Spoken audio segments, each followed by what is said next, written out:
This is the DS7, and it's a little bit like the Pompidou Centre in Paris because it's very French and it's designed to be quirky. Now in this video I'm going to tell you everything you need to know about this car, including some updates that DS have made to it, including the removal of the name Crossback from the car's title. Anyhow, I'm going to talk you around the exterior, the interior, I'm going to show you how practical it is, try its technology, I'm going to take it for a drive, I'm going to launch it, see how quick it is from 0 to 60 miles an hour because I'm Matt Watson and you're watching Carwow. Let's do it! Buy, sell, Car wow. Right, let's talk around the design changes that DS have made to the DS7. So, they've given it some new tail lights, which look a little bit more jingle jangle jewellery like. Also, they've written DS across the back in 3D letters. Things that haven't changed though are the big stupid reflectors and the fake exhaust surrounds. If you look in there, you'll see the actual exhaust pipe. Still, overall, I think it's quite a nice looking car from the back, same from the side. I like it in profile too. Now, alloy wheels start at 19 inches, rising to 21s, these are the 20s, and they fill the arches quite nicely. You also have like black cladding right here and running down the side to make it look off-roadery. And the roof bars, which you don't get on the entry-level car, but you have on all of the versions, do add to that SUV look. Now, the colour of the roof bars change depending on the trim level you go for, as does the surround for the windows. Quite like it in this chrome and silver. Speaking of which, if you have the chrome and silver roof bars, then you get chrome elements here in the grille, otherwise they're black. And the grille itself has been changed compared to when this car was called the DS7 Crossback. They've made it bigger, because bigger is better and newer, obviously. Sort of like the huge mouth on a basking shark. And these would be the basking shark's gills. What they've actually done here is you have your LED daytime running light strip here, but these parts are actually transparent, so the light emits through there as well. It's actually quite a nice effect. They've also changed the headlights on the car, so they're now sleeker, and you get matrix LED lights as standard, so they'll blank out part of their beam when you're driving along, so you don't dazzle oncoming drivers. Quite like this car from the front. It's fairly good looking really, isn't it? But it should be when you consider the price. So it starts from around £37,000, rising to over £60,000 for the top of the range version. Now, if you're thinking about buying this car or any car, you want to make sure you're paying a fair price for it, and you can do that through Carwow. To do that, just click on the pop-out banner up there or follow the link in the description below. You can also sell your current car through Carwow as well. You just upload some photos, give a brief description, then dealers all across the country will bid on your car. You just pick the highest offer, they'll come to your house, take your car away, put the money straight into your account. So now you can not only buy your next car through Carwow, you can sell your current car as well. Now, if you want to do that at a later date, you just simply Google "Help Me Carwow" and we will help you change your car. The interior design isn't quite as successful as the exterior design. In some ways it's just a little bit fussy. They've tried to make it unique, and it is unique, but not necessarily always in a good way. There's lots going on with diamonds about the place, like diamonds here, diamonds here, diamonds here, diamond shapes here, diamonds. Diamonds are forever. Sorry about that. I do like these bits though, these switches here, that they kind of look cool, but then they go and have this strange knobby thing. It's a little bit phallic. I don't think we need a drive selector, gear selector thingy, whatever you want to call it, in this sort of shape anymore. You just need some simple buttons. Now, one of the big changes that they did to this car compared to the previous version is that you used to be able to get smaller screens, so now you just get this big screen. But I'm not sure about the bezel shape. It just looks a bit cheap and naff and like a child's toy, which is a shame because the screen is nice and big and it's very customizable, so you can choose what is your home screen and various different icons and things like that, which is a good thing about it. What's not so good about it though is the fact that if you want to operate the climate control, you have to do it through the screen. You can bring up the menu that way or turn it off by pressing this shortcut button, but to actually set the temperature, then you have to then do it like this to the screen and the fan as well. It's one button press too many. You just want to be able to turn a knob. All models now get the full digital driver display rather than smaller screens like you had when it was the DS7 Crossback. And there's various different views you can look at, but I don't like the design of them. They just seem unnecessarily quirky. In terms of the driving position itself, in some ways you sit quite low, a bit too low for an SUV, but you can jack the seat at quite a long way so you get a better view out, so you're sitting up higher. It's a little bit too high. Let's go back down again. And that brings me on to the view at the back window. It's quite a narrow back window, yet you have quite a large rear view mirror. They could make the mirror quite a bit smaller because you only really need to see out the back window in the mirror, don't you? You don't need the rest of it. I suppose you can be checking on your kids. Yeah, they should have made that smaller. Anyhow, interior quality. It's pretty nice. The entry level car actually has Alcantara on the dash, and that doesn't work as well in this car. Alcantara is for sporty, racy cars, not something like this. Leather, much better. And generally, quality is pretty good. And look, the centre console is nice and solid. There's no wobble in it. But as you feel a bit lower down, things do start to feel a bit cheap. Speaking of which, I feel a bit cheap right now because while I have some switches there for various functions, there's one which seems to be like a timer for preheating the cabin. Yet when I press it, it doesn't move. Is it because this particular car doesn't have this feature? What's all that about, eh? Anyway, let's move on to practicality. So, decent under central cubby storage, a couple of cup holders there which aren't big enough. Oh, a lie. Oh, just about big enough for 2 bottles. You got some more storage here, and there's your USBs there. So they're USB-Cs and an old-fashioned 12-volt socket. Just shut that. And huge door bins, absolutely huge, and they're lined with felt so things don't rattle about in them. Look, massive. All quite practical here in the front. Let's check out the back seats though. So, knee room back here is fairly decent. You can slide your feet a little bit under the seat in front. It's also good that you've got a completely flat floor. That means that when you carry 3 people in the back at once, the person who gets the middle seat does have enough room to put their feet there. There's plenty of space for everyone's feet really. However, it's not the best for carrying 3 people in the back at once because the body is quite narrow. As a result, the people on the outer seats end up like rubbing their heads against this roof here, which isn't ideal. In fact, a Volvo XC40 has a bit more interior space. If you want to see my full in-depth video review of that car, click on the pop-out banner up there, or follow the link in the description below. Another thing worth noting is the fact that these seat bases, they're really nice and deep, which is good, and I love the contouring of the seats. It feels very expensive. However, you don't have very deep footwells. As a result, you don't get so much under thigh support as you otherwise would have unless you sit slightly at a jaunty angle. Are you jaunty? I'm jaunty. You've got to be careful if you go jaunty though, because the way this little console protrudes, the bit with the tri-zone climate control and a couple of USBs, you can sometimes end up bashing your knee on it, especially if you're like moving about a bit or like going across the car to get out through one of the other doors.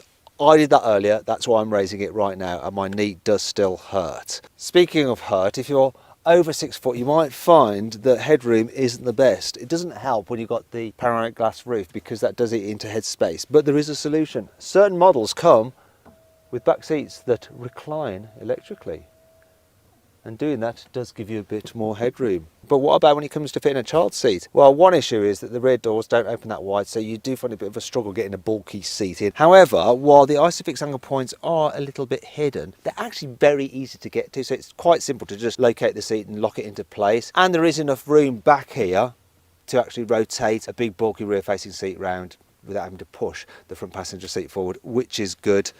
In terms of other features, like we have an armrest here with exposed cup holders, and they're really not very deep, so your drink's probably not going to stay in there. You have some pockets on the seat backs which are quite shallow. Can't fault the door bins though. Let me just get my bottle.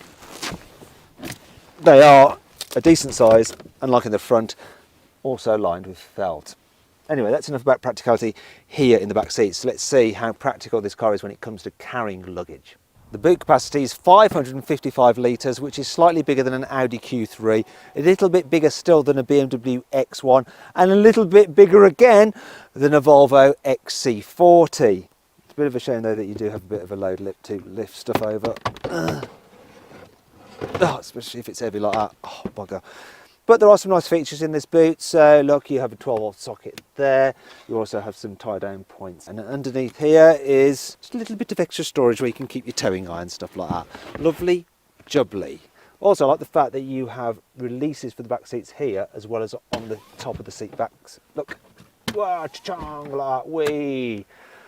Bit of a shame about this thing though, look. If you want to slide heavy things to the front, oh God, I'm going to do my back in doing this. This ridge is very annoying.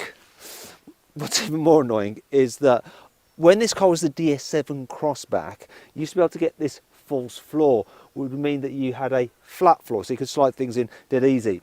And while the ridges to hold it are still there, the actual item itself is not. Even the things that are designed to hold the false floor up when you're like putting stuff underneath it are still there. I mean, that's just lazy. Why have they deleted that item. What is that all about? It's just stupid. That actually brings you on to 5 annoying things about the DS7 not crossback. Look at this, the glove box. It's tiny because you have the fuse box there. Normally what some manufacturers do is when they move the steering wheel across for right-hand drive cars, they also move the fuse box so that you have a full-size glove box. Not here, not with the DS7. Thank you. If you need to be able to tow, this is probably not the car for you.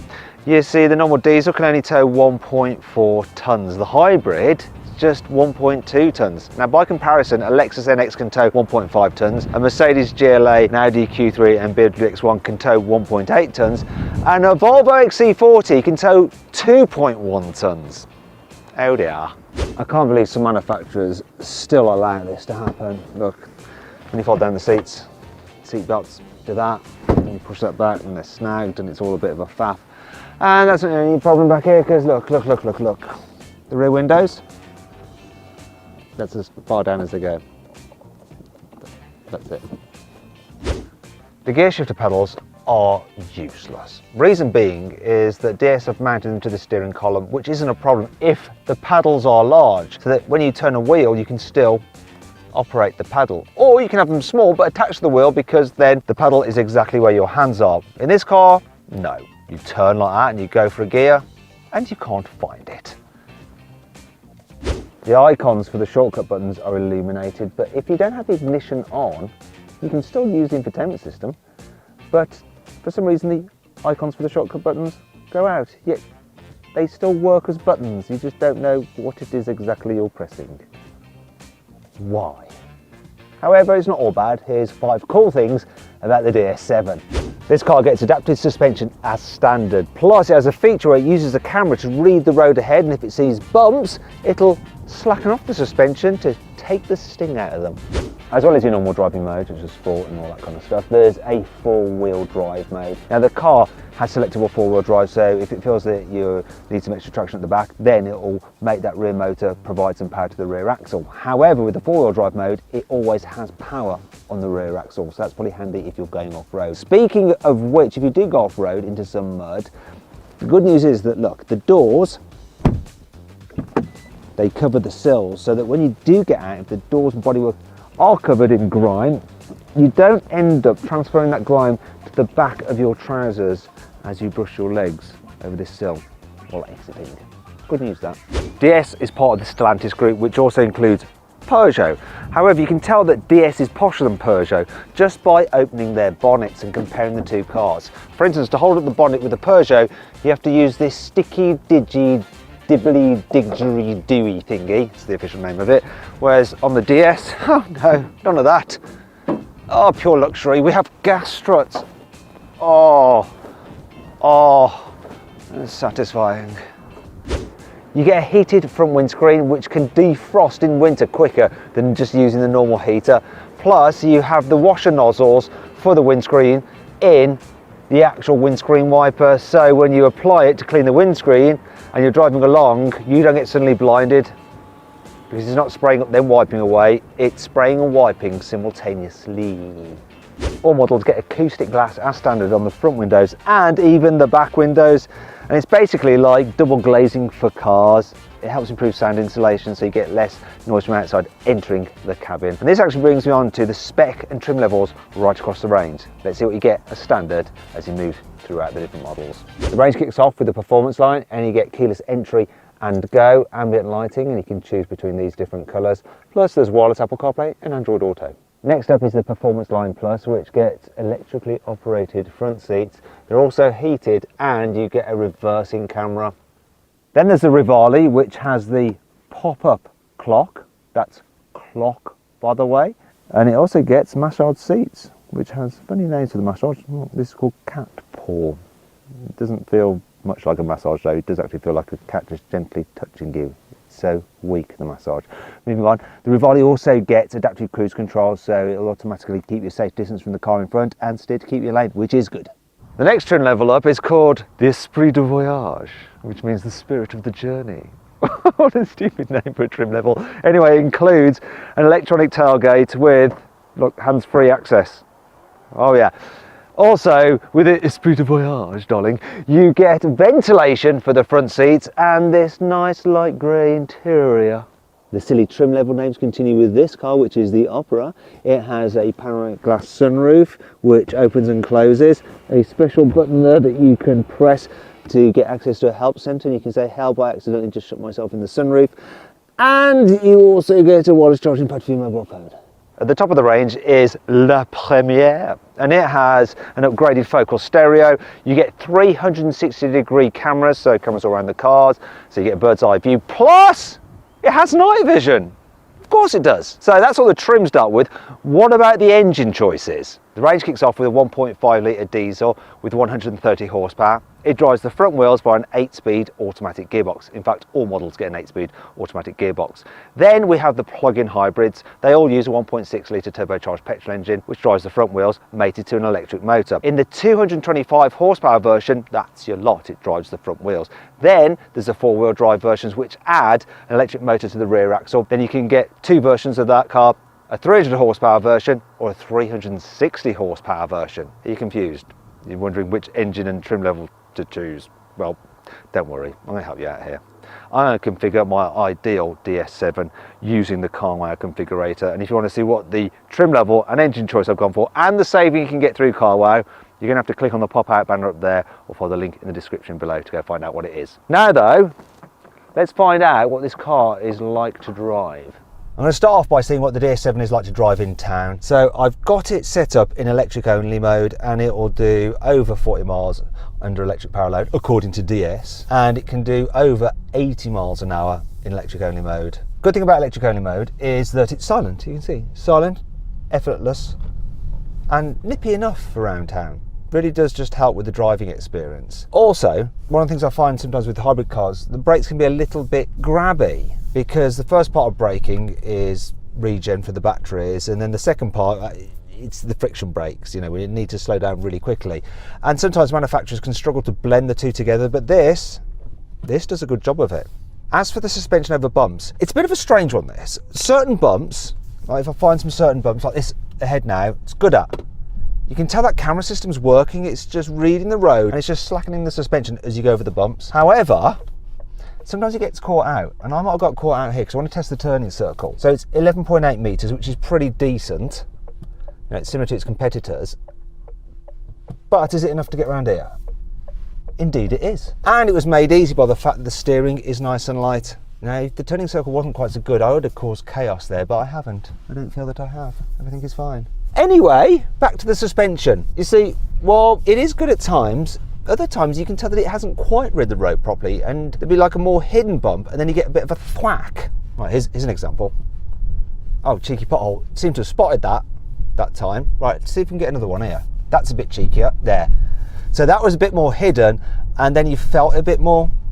Another thing about the suspension is that when I drove the diesel version of this, the previous generation, it was all very soft and relaxing over all surfaces. This one, it feels a bit firmer. Now, part of the reason for that is because it's the plug-in hybrid, and because you've got the addition of electric motors and batteries, this car's heavier, about 300 kilograms heavier than the diesel. So this weighs in at 1.8 tons, diesel's like 1.5 tons, and that's a big difference. You see, if your car's heavier, you have to fit it with stiffer suspension, and that is what's happened here. See, when you're driving along, while the car can deal well with like obvious bumps and bigger bumps, like the small imperfections in the road, it doesn't deal with so well, and as a result, it just seems to fidget a bit. Whereas the diesel DS7 I drove a few years ago, that just seemed all nice and squidgy over all surfaces and perfectly relaxing. It's a bit of a shame that. One of the things I like about this car is that it does hold you in electric only mode, so you can accelerate hard and it will keep it in electric, won't suddenly bring the engine in, unless you push the accelerator so far that you activate a switch, and then it basically brings in the petrol motor. And here's an example. So I want to accelerate now to overtake this car in front. I'm going to floor it, and off we go. The petrol motor kicks in, and now we're flying. And it's pretty quick, this is actually. You notice that when you put your foot down, there's the initial part of the acceleration is done with electric power, and then you feel more of a surge as the petrol motor then takes over. It does mean it's responsive though, the fact that you've got that fill-in while the petrol motor and the gearbox decide what to do. It's not the smoothest, but it does just help with your progress. Speaking of progress, when you're cruising along, there's a little bit of wind noise. I'm noticing road noise a little bit more than in some competitors from Audi or Mercedes. Speaking of which, if you want to see my full in-depth video review of the Mercedes GLA, click on the pop-out button up there. I'll follow the link in the description below. And that brings me on to the fuel efficiency. So this plug-in hybrid is supposed to do 250 miles to the gallon. No, over 300 or so miles of use, this car has averaged 33. Now imagine part of the reason for that is that the people who've been using it have been journalists like me. They haven't had the ability to plug in the car and use it as it's supposed to be used. As a result, it's just been running on its petrol engine most of the time as a normal hybrid. But still, I think if you're doing regular long distances, you're better off with the diesel. I will tell you one slight advantage of the hybrid over the diesel that I drove a few years ago, and that car seemed to lean quite a lot in the bends. This one though seems to stay a lot flatter. That could be a trade-off of it having that stiffer suspension. I've got it in sports mode and that has stiffened up the suspension. It's improved the throttle response. You don't think of this as being a quick car, but it has actually got 300 horsepower, so it goes all right. Is it the kind of car that you want to thrash down a back route? Well, it's a little bit of an odd one, because while it does stay pretty flat in the bends, what happens is that while it doesn't lean much, the front tyres seem to just run out of grip and they push on. So you're going into a corner, you think, oh, this is nice and flat like a sports car, and you turn the wheel for it to go around a corner and it's just going wider than you imagined. That's a bit of a problem. Also, there's literally no point of using the paddle shifters for the gearbox. Like I said earlier, you can't really operate them when you're turning the wheel because you can't find them. What I can't fault though is the acceleration out of a bend. Because you've got a little bit of help from an electric motor on the rear axle, you do get pushed out of the turns, but then once again, if you get too carried away, you start running wide. Okay, now I'm going to launch this car to see how quick it is from 0 to 60 miles an hour. First of all, in electric only mode, so here we go. That actually picked up pretty well. What's it going to do? 11.28. I think that is pretty good for electric only mode, and it gives you an idea of just how punchy it feels on electric only mode. It's not hot hatch quick, but it's okay family car kind of speed. Okay, let's do it again, but this time with the petrol engine working too. Let's see what happens now. I'm in sports mode, engine running, gonna hold it on the brake.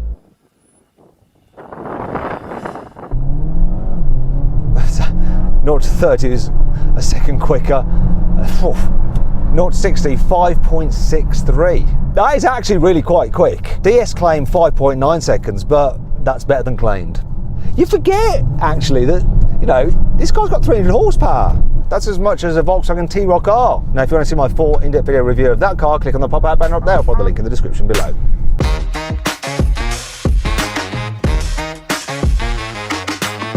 So then, what's my final verdict on the DS7? Should you avoid it? Should you consider it? Should you shortlist it? Or should you just go right ahead and buy it? Well, I reckon you should consider it. It's a pretty good car. It's just that there's quite a few alternatives which are a little bit better. I hope you enjoyed the video. If you did, please give it a like. Also, let me know if you agree with my verdict by voting in the pinned comment below. If you want to see some videos on alternatives to this car, click on those windows there. And if you want to see how much money you can save on your next car, click on that box there to go to carwow.